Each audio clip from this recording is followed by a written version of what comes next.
Hi, hi everyone, and welcome to the Health Research from Home webinar.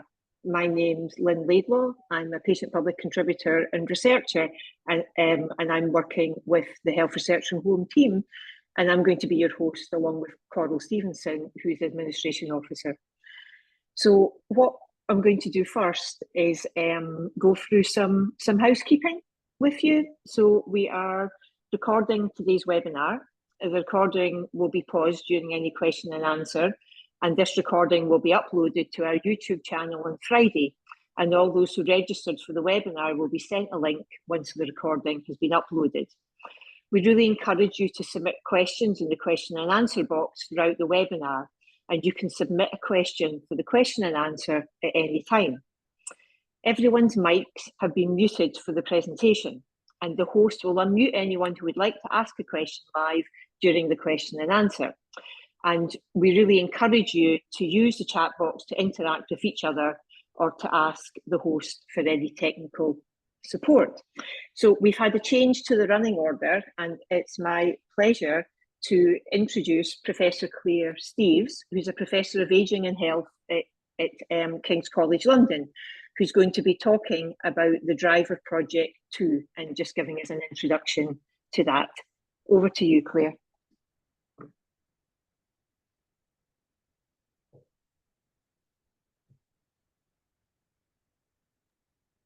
Sorry, Claire, you might need to unmute.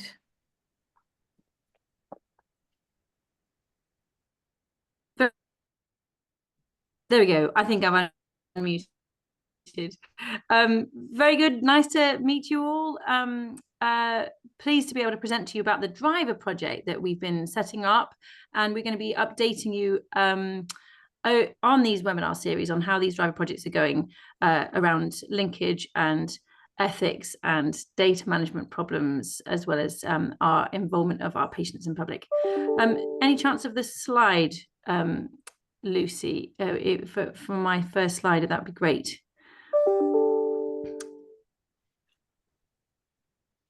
So we've been doing a project that is about long COVID. So my name is Professor Claire Steeves, and this is work done by Nathan Cheetham and myself, and I want to tell you about this Driver Project 2.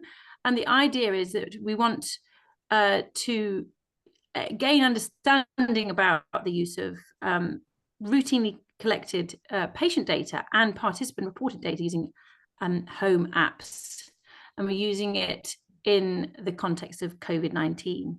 So in COVID-19, many of you will be aware that some people got long-term symptoms afterwards, so-called long COVID, affecting many millions of people. And actually, in the electronic health records, there are far fewer people that are identified with a long COVID code than there are that actually report long COVID symptoms.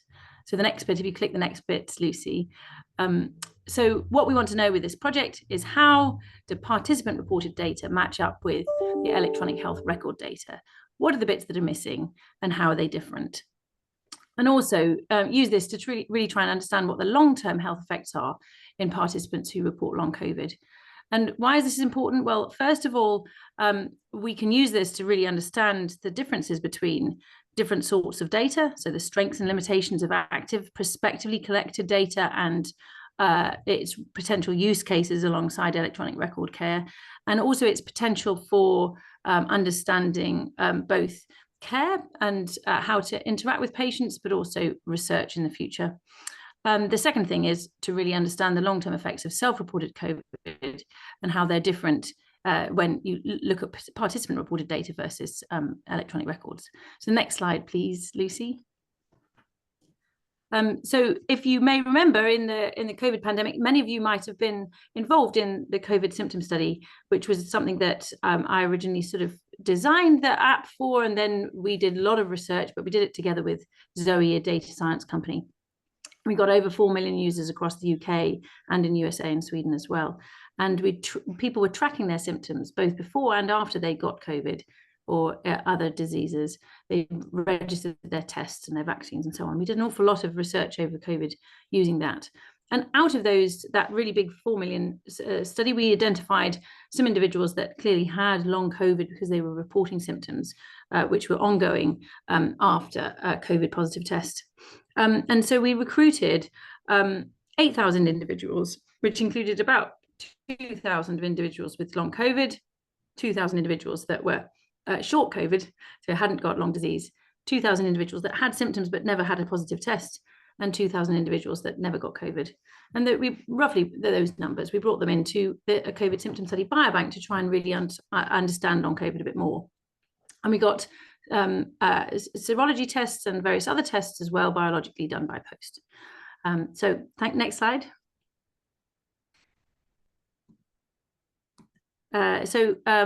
What this is going to use is going to be linking up that data from the COVID symptom study app with electronic records. And we're doing that by collaborating with UK Longitudinal Linkage Collaboration, which is a way which lots of different longitudinal studies in the UK population research can link together with electronic health records and other linkage data. And basically we have all the data, we've talked to all the participants about data linkage, and we're now just at the step of actually onboarding the study into the UK LLC. And actually, I just heard today that we've got our panel meeting to discuss. That's going to be in early October. So we'll be able to report back to you about how that's gone then. So the next slide, please, Lucy. I just wanted to show you a couple of maps about symptoms and what the challenges are here. And many of you who are looking at patient-reported data that they might do actively, of course, it's different from passive data collection where that data stream is coming all the time. There are times when people report and there are times when people don't report. So this is a report from just a single person where they're reporting on about 20 or so different symptoms, which are all on the left-hand side. And where it's green, that's when they've reported in and say, we don't have this symptom. I've not got that symptom. When it's red, they've reported that symptom. And when when it's gray, they've had no symptoms at all on that day. But there's white spaces there, aren't there? And those white spaces are where people haven't reported. So what do we do about that? Does that mean that the symptoms are ongoing in between those things? How do we interpolate the data? How do we use that going forward? These are things that we're going to have to understand using this. And hopefully we're going to be able to, by looking at this together with electronic health records, just see how that tessellates up with the use of healthcare services. Next slide, please. So then also when you're looking at populations of people, then you need to try and merge or assess how you're going to deal with all of that missing data, how you're then going to interpolate to then produce a graph like this, which was one publication that we put in around long COVID again. And if you go into this paper, you can see how we actually had to make an awful lot of decisions about how to deal with the missing data and the different structures overall, what we think a population with long COVID might have perceived. But I think that there's a lot of questions to ask about exactly how we do that and share it with you over the course of the next year or so. So next slide, please. So here we're going to be doing some planned analysis where we're going to be looking at the temporal correlation between different data sources. And of course, I've talked to you about the app data a little bit, about the electronic health record data. Obviously, that's visits to GPs and so on. But there's also survey data that we've done across the pandemic with these individuals as well, which we can, where we're asking them about their retrospective symptom collection.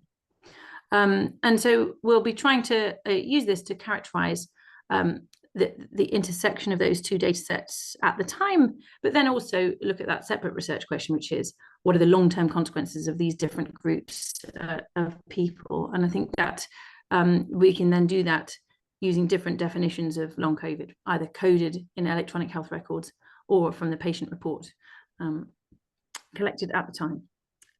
So next slide, please.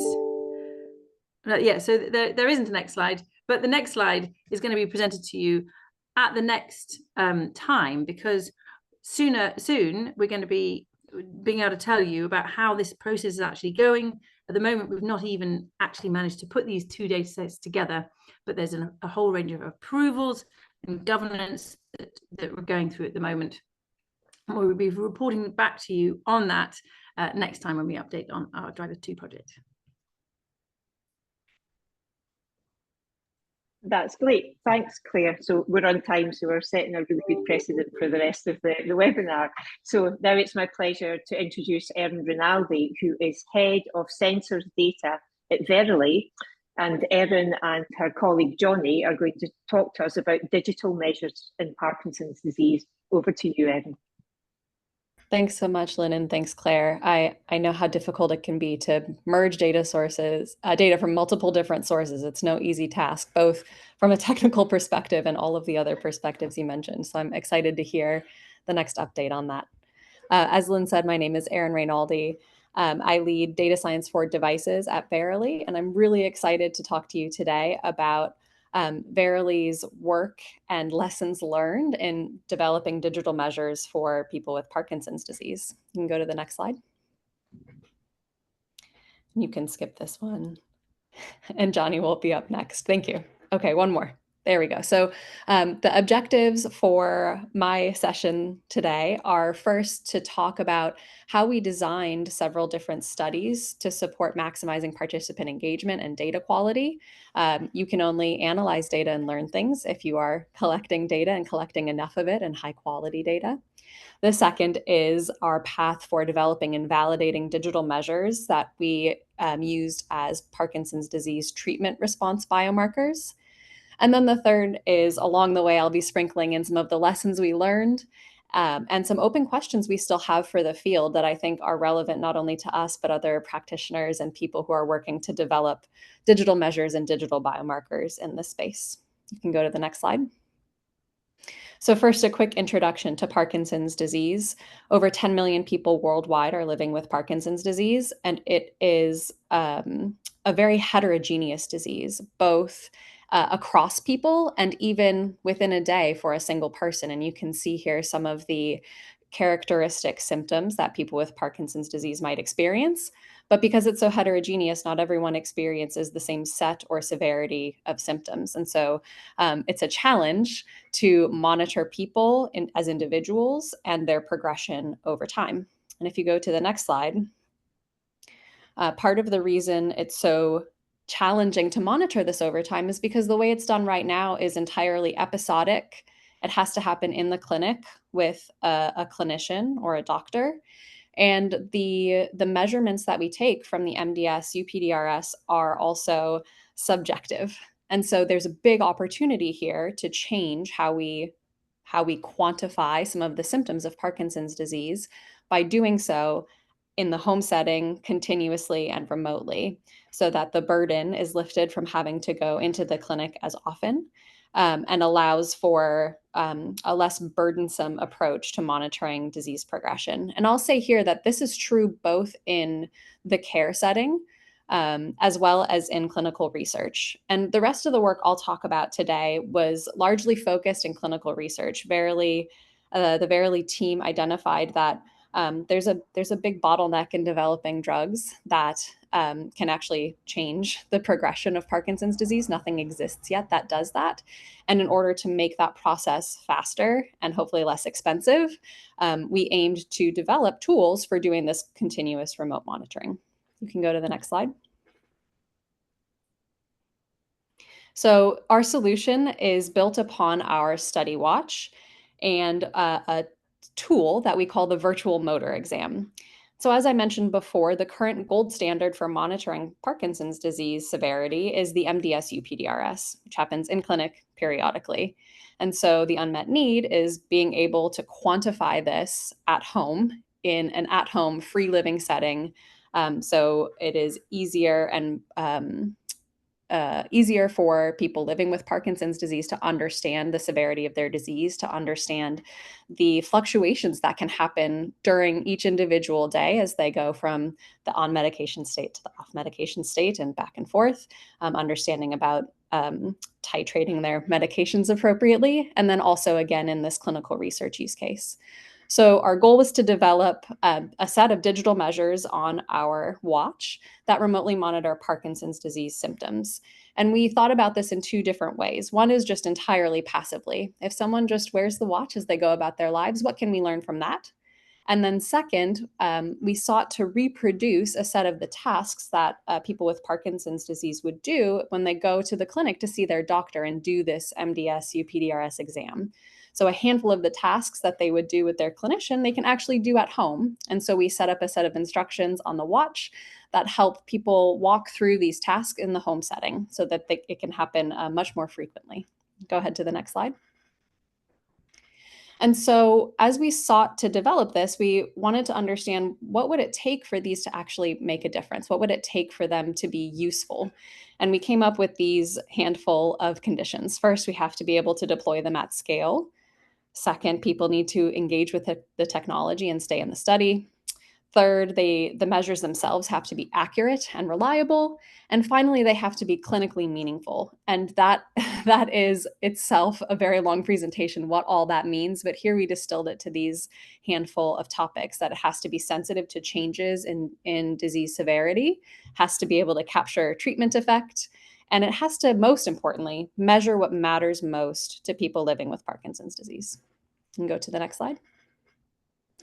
So first, deploying at scale. This is a closer up image of our study watch. It has multiple different sensors on it, but the most important for this use case was the inertial measurement unit that allows us to capture the movement and how people move about their lives during the day. And some things we learned along the way from deploying this at scale. So we've deployed it in multiple countries all over the world and thousands of people. And we've learned several very important lessons in doing so. First, worldwide deployment requires meeting all of the local and global data and privacy requirements. That should be baked in from the beginning. And then second, when you're deploying in a country or a locality where there are languages other than your native tongue, it's very important to support that to make it as easy as possible for people to use where they're going to be using it. So you can see on the right there an example of the quick start guide for the virtual motor exam tasks in Japanese. You can go to the next slide. The second thing that we decided needed to be true in order for this to make a difference is that we had to find ways to maximize participant engagement.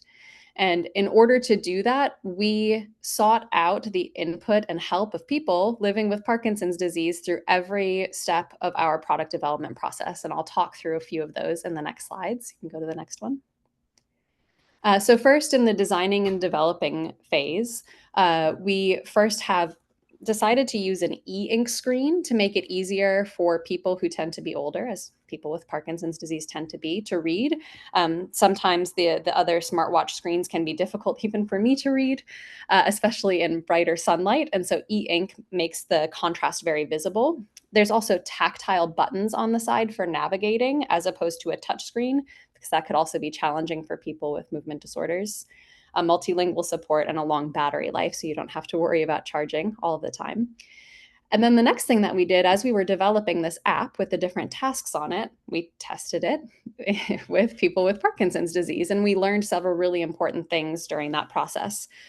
First, we needed to change the vibration strength and pattern. So when one of the tasks ends, the watch does a little vibration to say, hey, you're done with this one, but not everyone could feel it. So we had to make changes there so that everyone could understand when that particular task was done.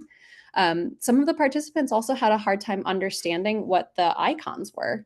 And so we worked with them to say, here's some different options. Which of these is the least abstract to tell you this is exactly what this is supposed to mean? And then we created this quick start guide, which I showed on the previous slide in Japanese, although of course it is also in other languages as well. And you can see here right in the middle, an image of a person with Parkinson's disease doing one of the tasks from the virtual motor exam, which is the postural stability task, holding their arms out still to measure the strength and severity of their postural tremor. You can go to the next slide. So the next part of maximizing participant engagement came when we actually deployed and monitored this virtual motor exam in an actual study. And one thing I have to say here is that we were so lucky to be working with the team at the Radboud University in the Netherlands on this, because they made this possible by being super engaged with the people who are participating in the study. They helped ensure that on the left, you see this daily wear time graph. The daily wear time over 3 years had a median of around 22 hours a day, which is breathtaking, astonishing. And it's all because both the participants were really engaged and the study coordinators were really engaged. And it was a back and forth conversation between them that made that possible. And then on the right-hand side, you can see the participation over time of people doing the virtual motor exam tasks on the watch, looking at their monthly and weekly percentage of tasks completed. One other thing that we learned along the way is that it's really important to set thresholds ahead of time in a study to say, here's how much data is enough. Is it okay if people wear the watch for 8 hours a day? Do they have to wear it while they sleep? Setting those goals ahead of time allows you to understand what is good enough and when do I need to reach out to people in order to maintain the level of data quantity that we need. And then again, having that plan in place for monitoring and participant outreach was really important and benefited all of the study and all of the data we were able to collect there. You can go to the next slide. The other important topic that comes up all of the time is return of results. The people who are participating in these studies are donating their time, their energy, their effort to make this data collection possible. And often they're very interested and eager to have their results returned back to them. And it is it could be its own session on whether or not to return individual return of results in real time, later, etc. But I think we found a nice middle ground for this particular study in the Netherlands, where every year they have a seminar where all of the people who are participating in the study come, and it is very interactive, and we share like group level results with all of the people who are participating and thank them for their time and their energy and their devotion to participating. You can go to the next slide. So one other topic that's very important is once you've developed all these digital measures, you have to make sure that they are accurate and reliable. And here we follow the Digital Medicine Society's V3 framework. And Johnny will talk more about the development, the accuracy, and the reliability of some of these measures in his talk in a few minutes. But some key lessons learned. When you're doing analytical validation, it needs to be in the environment where the tool will be used. Second, digital measures need to align with the meaningful aspects of health in the disease area you're thinking about. And then thinking about the reliability of measures over time. Aggregating measures over time makes them more reliable, but that comes at the cost of sensitivity to change. There's a balance there between aggregating over too long a window and not capturing change, and aggregating over too short of a window and not having something that is quite reliable enough. You can go to the next slide. This is my most favorite graph in all of the world.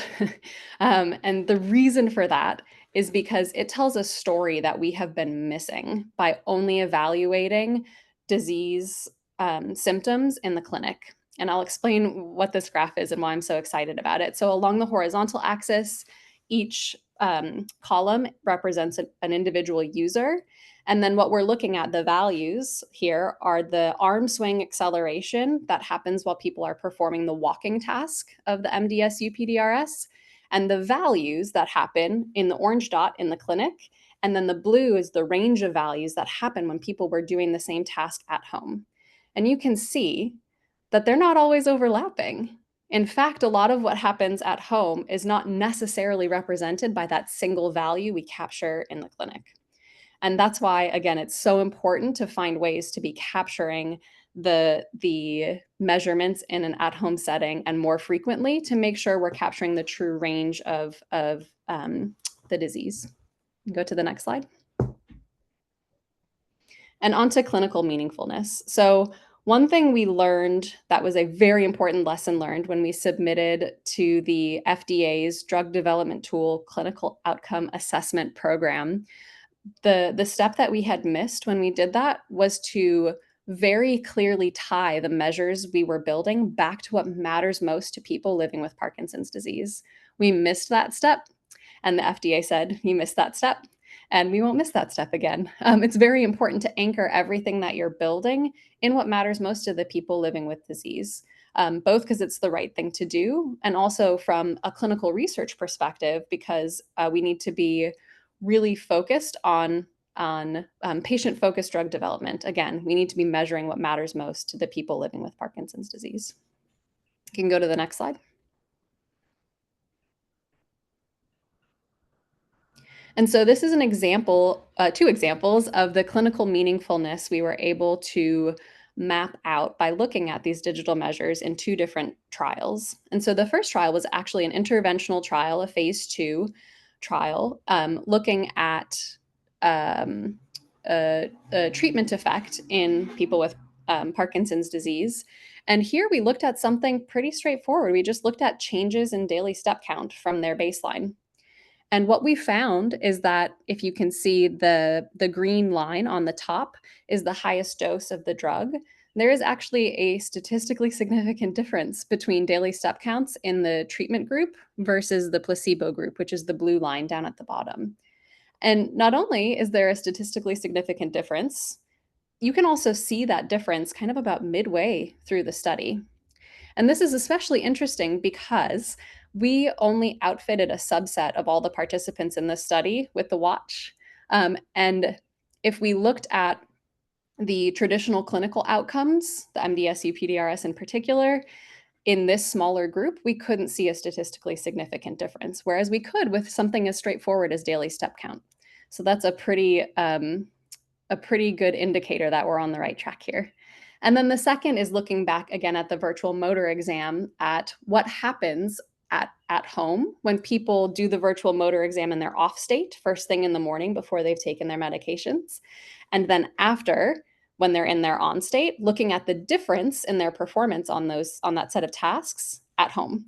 And you can see here that the effect size as measured by Cohen's d is all actually in a quite large state, looking at the bradykinesia tasks grouped together, the gait task, tremor, and then the overall motor score that we predict. You can go to the next slide. And this brings me to the set of open questions and opportunities that are still here facing us in the field. The first one is something we grapple with every day, which is how do we define a gold standard when the existing clinical standard has limitations? When we are developing our algorithms, in the machine learning sense, you can have a set of labeled data and supervised learning where you have some value you're training against. And right now, the thing to train against is the MDS-UPDRS. But in doing that, you inherit the limitations of that itself as a measure. And so what are the ways around this? There's no clear answer in the field yet for what the right way is to do that, or if there is one right way. There's probably multiple ways to think about it. The second is thinking about regulatory approval for digital measures use in clinical trials, but also in care. So there are some examples of people who have achieved a 510K for things to be used in the care setting, but there are not a lot of examples for finding the right way to use digital measures as endpoints in this clinical research use case. And so that's still kind of an open question that's yet to be resolved. And then finally is something we've been thinking about a lot. What is the best way to minimize participant burden? These active tasks we've demonstrated work really well to measure the things that we want to measure, but is there an easier way for people living with Parkinson's disease that we can measure these tasks such that it's completely passive for them and they don't have to do anything other than wear a watch? So these are our open questions, and I look forward to answering some questions about this later. And now I'm ready to pass it over to Johnny. Cool. Thank you, Erin. Okay, next slide, please. So I'm going to talk in particular more about our Verily Study Watch virtual motor exam that we have applied in patients with Parkinson's disease and share our results and lesson learned from the applications. So I will cover like a 3 learning objective today. So the first one is the motivations and study design for large-scale wearable device application in patients with Parkinson's disease. And then I will also talk about the development and validation of digital measures from our Verily Study Watch virtual motor exams. And lastly, I will share the lesson learned from the in-clinic exams and the remote monitoring. Next slide, please. So the virtual motor exam is basically an app on the Verily Study Watch, which prompts people wearing the watch to perform a simple series of tasks. So these tasks are designed to capture different motor symptoms, characteristics of Parkinson's disease patients. For example, if you look at the flyer on the right-hand side, if you look at, for example, task 6 is the up and go task. Basically, it's capture the walking characteristics of Parkinson's disease patients. A patient is required to walk back and forth in a short distance during the task, and our Verily Study Watch collects the accelerometer and other sensor data that we can derive from to generate different digital measures, such as arm swing acceleration during walking to characterize patient walking ability. So this virtual motor exam task could be performed during in-clinic exam or at home setting without like a doctor presence. And we have deployed the virtual motor exam for Parkinson's disease patients in study across the world, including a study in the Netherlands and a study in Japan. Next slide, please. And today I'm going to present some of the virtual motor exam work that we did with the Personalized Parkinson Project, PPP, in Netherlands. These studies consist of 520 early-stage Parkinson's disease patients with a year of diagnosis within 5 years. It is a prospective longitudinal single-center study in Netherlands. So each patient needs to wear the Verily Study Watch for up to 20 plus hours a day for the 3 years duration of the study. And every year, they are required to have an in-clinic clinical assessment, which is the MBS-UPDRS exam that assess patient motor and non-motor abilities. So some patients also perform an assessment of using our virtual motor exams in the clinic and in the remote unsupervised settings. And these patients need to perform weekly virtual motor exam at home and yearly virtual motor exam in clinic. And each weekly virtual motor exams consists of 2 exams, one for patient on medication stay and one for patient off medication stay. Next slide, please. So we look at the digital measures that we derive using the in-clinic unsupervised virtual motor exam data. Why we are interested in using digital measure, as Aaron pointed out, is that clinic score remain somewhat subjective in nature. The criteria for transitioning between different scores leave room for some subjective interpretation and cause considerable variability between and within raters in daily practice. However, sensor-based measure could provide a more objective measurement, and the Verily Study Watch digital measures derived from the virtual motor exams in the PPP study showed a moderate to strong correlation with clinical ratings for rest tremor, bradykinesia, gait, and postural stability. This good correlation result align well with a similar published analysis of response sensors. Next slide, please. Then we compare the measure between on medication and off medication state. And on state is when a patient medication is working well and their symptoms are less noticeable. Off states occur when the effect of medication wearing off and symptoms return back, basically. And when you look at the left figure, basically it's an example of showing how the signals collected from the same task could look different depending on whether patients are in the on medication state or off medication state. And the right figure basically show how difference that can be captured by our digital measures, such as the rest tremor acceleration in this example. We can see that the measured difference is greater than 0 between on and off medication states. And overall, our results show that digital measures are able to detect significant change in patients' motor size before and after medication intake. Next slide, please. Yeah, and as Aaron pointed out earlier, one of the additional things we are really interested to know more about is to test our digital measure of their reliability. If we keep measuring the digital measure over time, how consistent or reliable they are. So in our PPP virtual motor exam at home study, we were excited that we have a good numbers of participants doing weekly virtual motor exams. We evaluate our measures by calculating the test retest reliability that is based on intra-correlations, and the results showed that monthly aggregator values of measures could reach to more than 80% reliability across all motor symptoms. The result suggests that patients engage robustly with the virtual motor exams and are able to complete remote measurements of motor function to yield data of sufficient quality to generate digital measures of motor signs. So the high reliability value suggests that our Verily Study Watch measure could be collected consistently, and the subtle change that are reflected by digital measure over time could have potential to demonstrate disease progression. Next slide, please. Thank you. So in addition to validate the single measure, we have also explored different methods of building different type of measure. And for example, the composite measure here. So we know the reality that motor symptom could be heterogeneous across Parkinson's disease patient. For example, in bradykinesia, there are factors such as muscle weakness, movement, and variability. So these factors could lead to different characteristics of bradykinesia in a patient.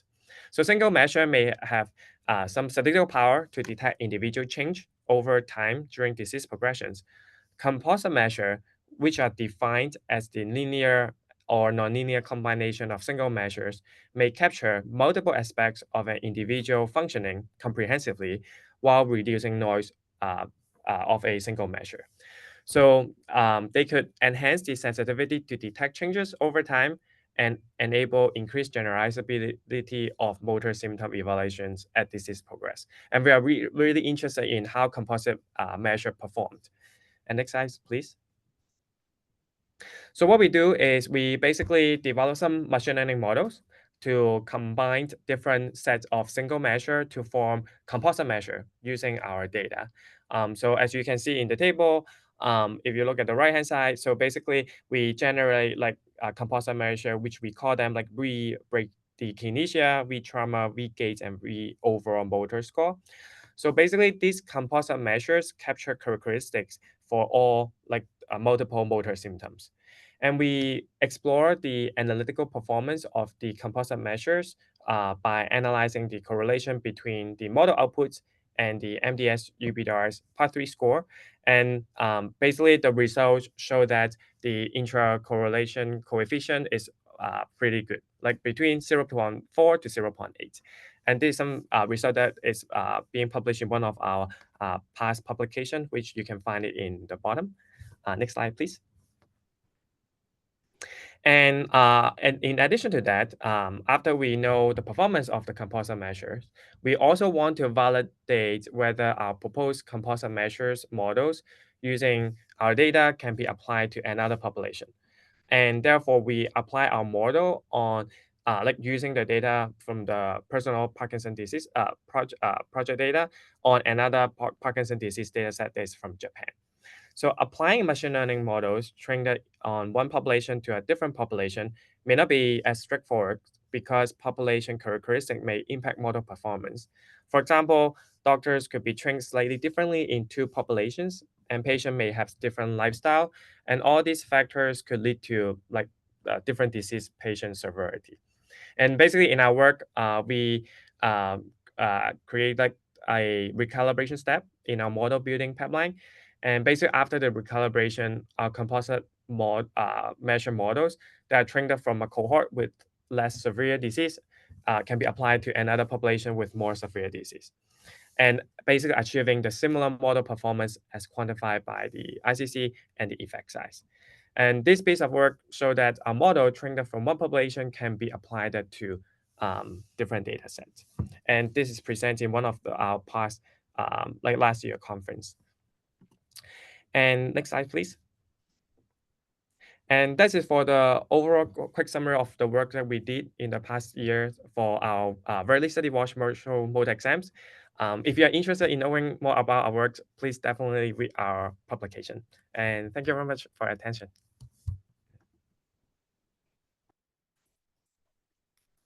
That's great. Thank you for wonderful presentations, Erin and Johnny. And you know, I really appreciated what you said about involving people living with Parkinson's disease in this. You know, I think it's crucial to success. So the last 5 minutes of the webinar, I'm just going to share some updates and announcements. So the most exciting thing is to tell you about the Health Research from Home conference in 2025. So that's going to be on the 7th of February at Major Tom in Google HQ London, and apparently I'm not on Instagram, but apparently it's very Instagrammable. So if that if that floats your boat, then that might be yet another reason to attend. So tickets go on sale at the end of September, and there will be limited availability. So please follow us on LinkedIn or subscribe to our newsletter to hear first. And really what we want to do, we see it as an opportunity to bring our community together, and we hope that you all feel that you're part of our community, because we want to advance the field of health research using smartphones and wearables. And we really want to produce this unique event with what I would say hopefully has the feels, because I think the feels are really important, where members of our community won't experience anywhere else. And this includes what we think are unprecedented opportunities for interdisciplinary networking. We're going to have some co-creation workshops that kind of touches on what Erin was talking about, actually working with people that are going to use your devices. And we hope that this will result in answers to real problems. We're going to have information about the latest technology and speakers that we hope can inspire all of you that attend. So save the date, the 7th of February 2025 at Major Tom in Google HQ in London. And my other announcement is that our third webinar will take place on the 7th of October, and that will be featuring Jennifer Quint and Dimitris Evangelopoulos from Imperial College London, who will be speaking on the topic of predicting COPD exacerbations using personal centres. So Lucy has put up some things that you can scan to get access to resources such as our GitHub, where all the code is going, and our temporary websites and whatever. And before we finish the webinar, and I think I'm giving you 3 minutes back, so that's not bad, we're going to put up a poll because we really would like your suggestions about what future webinars, what topics you would really like to see covered in future webinars. So it just remains for me to say thank you so much to our presenters, to everyone involved in healthcare research from home, and for everyone for turning up and engaging. Thank you. Goodbye.